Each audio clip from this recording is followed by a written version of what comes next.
1,00,000 మంది శివభక్తులతో కలిసి మహారుద్రాక్ష పూజలో పాల్గొనండి. వెంటనే కాల్ చేసి మీ పేరును నమోదు చేసుకోండి. ఫ్రెండ్స్, ఒక ఆవిడకి జాబ్ ఉంది, రెండో ఆవిడకి జాబ్ లేదు. వీళ్ళిద్దరూ కాసేపు మాట్లాడుకుంటే మొదట ఏవో కొనుక్కుని చీరలు బట్టల గురించి మాట్లాడతారు. తర్వాత సాధక బాధకాలు మాట్లాడుకుంటాం జనరల్గా. ఆవిడేమో తను కొనుక్కున్న 5-6 లక్షలు పెట్టి కొన్నటువంటి ఏదైనా డైమండ్ సెట్ చూపిస్తుంది ఉద్యోగస్తురాలు. ఉద్యోగం లేకుండా ఇంట్లో ఉండే ఆవిడేమో తను చేసుకున్న ఎంబ్రాయిడరీ చేసుకున్న చీరో, లేకపోతే కొత్తగా నేర్చుకున్న ఏదైనా హ్యాండ్ వర్కో, లేకపోతే కొత్తగా రోజు చేస్తున్నటువంటి రకరకాల పరోటాలు వాటి వివరాలు ఇస్తారు. జనరల్గా అంతే కదా, మన తాలూకు మనం రెగ్యులర్గా చేస్తున్న వ్యవహారాలే మనం ఫ్రెండ్స్తో వాళ్ళతో షేర్ చేస్తాం. ఇది అయిన తర్వాత ఇవన్నీ మామూలు మాటలు కదా. చివరికి అంటే కన్క్లూజనింగ్ పార్ట్కి వచ్చిన తర్వాత నీకేమమ్మా, నువ్వు ఉద్యోగస్తురాలివి, నీ దగ్గర నీకు స్వతంత్రం ఉంది, నీ దగ్గర డబ్బులు ఉన్నాయి అని ఆవిడ, నువ్వు హాయిగా ఫ్రీగా ఉంటావు, ఎప్పుడు కావాలంటే అప్పుడు డ్రెస్ తీసుకుంటావు, ఏది కావాలంటే అది చేసుకుంటావు ఇంట్లో కూర్చుని ఈవిడ మాట్లాడుకుని సెండ్ ఆఫ్ చెప్పేసుకుంటారు. తర్వాత దీని తర్వాత ఫీల్ ఏమవుతుందంటే, ఎవరి ఇళ్ళకి వాళ్ళు చేరేటప్పుడు వీళ్ళిద్దరికీ మనసులో రకరకాల సంచలనాలు వస్తాయి. ఊర్చుకోలేకపోతారు. ఎంత హాయిగా ఉందో దాని సంగతి, ఎంత సుఖంగా ఉందో అని ఈవిడే, ఎంత ఫ్రీగా ఖర్చు పెట్టుకుంటుందని ఆవిడే అనుకుంటారు. ఇప్పుడు ఇది ఒక ఇద్దరు స్నేహితులు కాదండి, సాధారణంగా మనం అందరికీ ఇలాంటి పరిస్థితులే ఉంటాయి. మనం ఎదుటి వాళ్ళకి దగ్గర ఉన్న విషయాన్ని చూసి మన దగ్గర ఇది లేదు, మనం ఇది మిస్ అవుతున్నామని ఫీల్ అవుతూనే ఉంటాం. కాకపోతే ఒకసారి అనుకుని వదిలేసే పర్సంటేజ్ కొంచెం తక్కువ, పదే పదే దాని గురించే ఆలోచించే పర్సంటేజ్ కొంచెం ఎక్కువగా ఉంటుంది. ఏముంది, ఎవరి తీరు వాళ్ళది, ఎవరి జీవితం వాళ్ళది అని నోటి మాటగా అంటాం, కానీ లోపల మనసులో అలా అనిపించదు. కొంత ఉక్రోషంగా, కొంత అక్కసుగా, కాస్త చికాగ్గా ఉంటుంది. తెలుగులో సింపుల్ మాటలో దీన్ని కుళ్ళుబొత్తనం అంటాం. ఈ కుళ్ళుబొత్తనాన్ని దాచుకోవటం భలే కష్టమండి. తర్వాత ఇప్పుడు ఈ ప్రోగ్రామ్ అంతా అయిపోయాక మనం మన అక్కయ్యకో లేకపోతే ఇంకో ఫ్రెండ్కో వీళ్ళ గురించి చెప్పినప్పుడు అబ్బోళ్ళు సంపాదనే కానీ వాళ్ళ ఇల్లు ఏం బాగుండదు అని అమ్మాయి మీద అనేస్తాం. ఎందుకు వచ్చింది మనకు ఆ మాట? తను సంపాదిస్తుంది, చక్కగా కొనుక్కుంటుంది అని ముచ్చట పడడంతో మన మనసు ఆగిపోదు. ఆమె దగ్గరున్న తన దగ్గరున్న ఒక లోటుని ప్రస్తావించి ఈ ముందున్న విషయం ఆటే గొప్పది కాదని మన మనసుని మనం సర్ది చెప్పుకోవటానికి ట్రై చేస్తాం. ఇప్పుడు ఈ నెక్స్ట్ సెంటెన్స్ ఎందుకు వచ్చిందంటే, బికాజ్ ఆఫ్ ఓన్లీ కుళ్ళుబొత్తనం. ఎందుకు మనకి కుళ్ళుబొత్తనం వస్తుంది అంటే, మనం చేయలేకపోతున్నందుక, తనలాగా ఫ్రీగా ఉండలేకపోతున్నందుక, రకరకాల భావాలు. మనం వీటిని చాలామందికి చెప్పటం చేత కాదు, లోపల ఉంటుంది. అయితే ఈ విషయం ఒక వ్యక్తి మీద, ఒక విషయంలో అక్కసో కుళ్ళుబోతనం ఉంటే ఓకే, కానీ మనకి ప్రతిసారి ప్రతి విషయంలో ప్రతి వ్యక్తి మీద ఉందనుకోండి, అప్పుడు ఏమిటవుతాం? మనం కుళ్ళుతూ ఉంటాం, ఆ బరువుని మోస్తూ ఉంటాం, ఎప్పుడు ఏదో ఒక ప్రెషర్ని మనం అనుభవిస్తూనే ఉంటాం.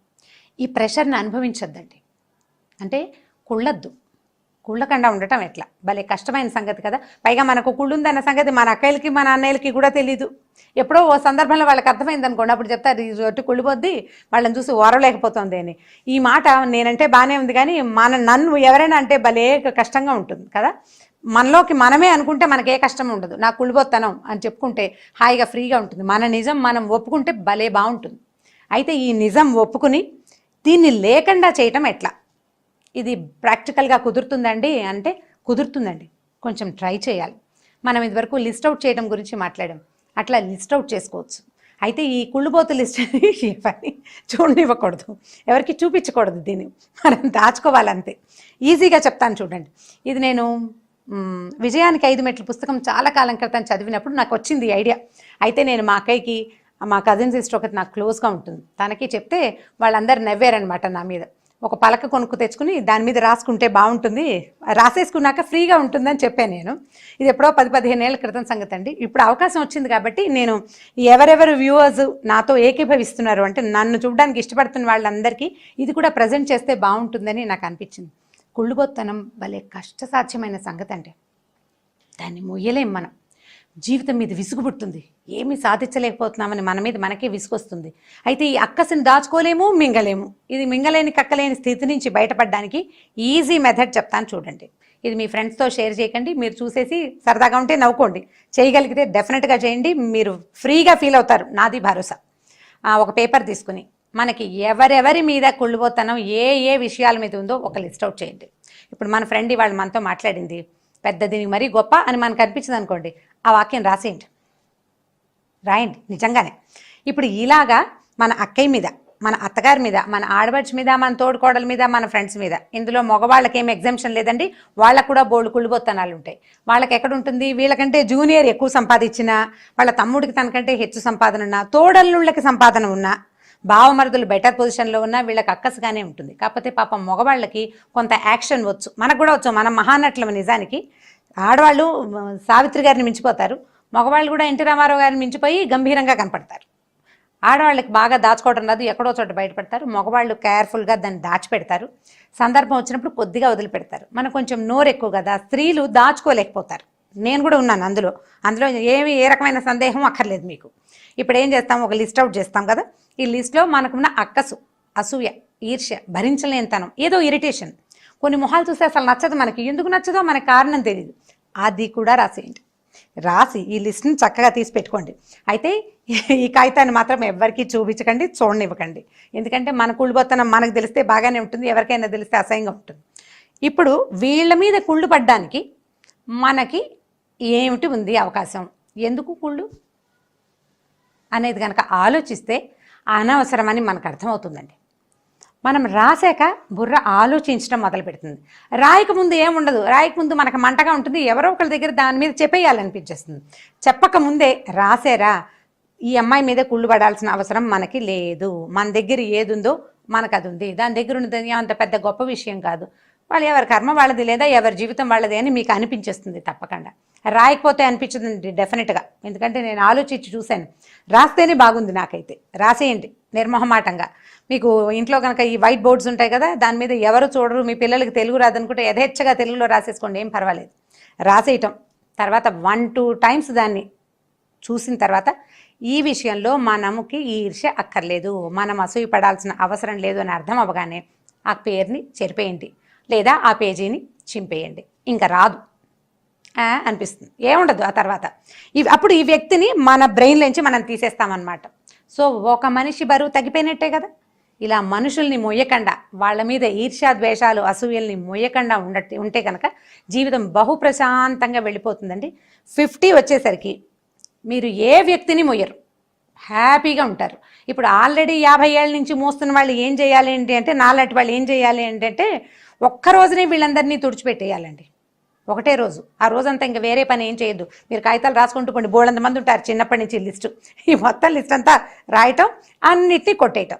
కొట్టేసిన తర్వాత కాదు వీళ్ళ మీద మనం ఈర్ష్యపడి తీరాలి అని మీకు అనిపించింది అనుకోండి, ఒక వ్యక్తి మీద, వాళ్ళతో ముఖాముఖి ఏదో ఒక విషయం పెట్టుకుని మాట్లాడండి.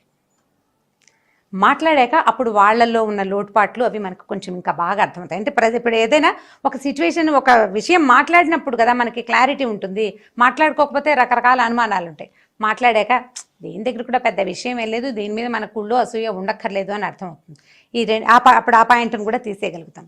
సో మనుషుల మీద, పక్క వాళ్ళ మీద, ఫ్రెండ్స్ మీద, కలీగ్స్ మీద, చుట్టాల మీద, మన సబార్డినేట్స్ మీద లేదా సుపీరియర్స్ మీద ఏ రకమైన ఈర్ష్య, ద్వేషము, అసూయ, కుళ్ళుబొత్తనము, పర్ఫెక్ట్ వర్డ్ ఇది, ఇవి లేకుండా ఉంచుకోవడానికి మ్యాక్సిమం ఎక్స్టెంట్ ప్రయత్నం చేయండి. ఎందుకంటే భగవంతుడి సృష్టిలో ప్రతి ప్రాణి యూనికే, ఎవడిది వాడిదే. మన అమ్మకి 2 పిల్లలుంటే వాళ్ళిద్దరివి ఒకే రకమైన ముక్కు, కళ్ళు, చెవులు ఉండనట్టే ఒకే రకమైన మనస్తత్వం ఉండదు, ఒకే రకమైన భాగ్యము ఉండదు. ఎవరిది వాడిదే ఉంటుంది. అరచేతుల్లో రేఖలు మన చేతిలో, మన పిల్లల చేతిలో ఒకలాగా ఉండవు కదా. సో ఇది ఎవడిది వాడిదే. వాడేం తెచ్చుకున్నాడో వాడు దాన్ని అనుభవిస్తున్నారు, నేనేం తెచ్చుకున్నానో నేను దాన్ని అనుభవిస్తాను, ఇది నాది అని మన సొంత విషయాల మీద, అంటే నా దగ్గర ఏముందో దాని మీద గర్వపడ్డం మొదలు పెడితే పక్క వాళ్ళ దాని మీద కుళ్ళు పడ్డం మనం మానేస్తాం. దానివల్ల వ్యక్తుల్ని మోయము, సంతోషంగా హ్యాపీగా ఉంటాము. ఇది బెస్ట్ ఐడియా అండి. మీకు నచ్చితే తప్పకుండా పిల్లలకి కూడా ఈ విషయాన్ని నేర్పించండి. ఈ ఈర్ష్య, అసూయ లేకపోతే కనుక ప్రపంచం బాగుంటుందండి. మనం సొసైటీ అందంగా కనపడుతుంది. ఎక్కువ రోజులు ఆరోగ్యవంతంగా మనం ఉండగలుగుతాం, హెల్తీగా ఉంటాం. ఇవి జనాలు మోస్తుంటే ఏముందండి, ప్రెషర్, ఎప్పుడు బీపీ ఉంటుంది మనకి. ఈ థైరాయిడ్ ఎలాగో ఉంటుంది ప్రెషర్ తోటి. ప్రతిసారి ఈ 2 జబ్బులు శంఖ చక్రాల్లాగా ఉంటాయి మనతో పాటు. కాబట్టి ముందు శంఖాన్ని, ఆ తర్వాత చక్రాన్ని తీసేసేయండి. మీ దగ్గర వాళ్ళని ఉంచుకోకండి, పక్కన పడేసేయండి. అప్పుడు మీరు హెల్తీగా, హ్యాపీగా, సుఖంగా మీ చుట్టుపక్కల వాళ్ళకి ఆనందకరంగా ఉండేలాగా మీరు జీవించగలుగుతారు, వాళ్ళని కూడా జీవించనిస్తారు.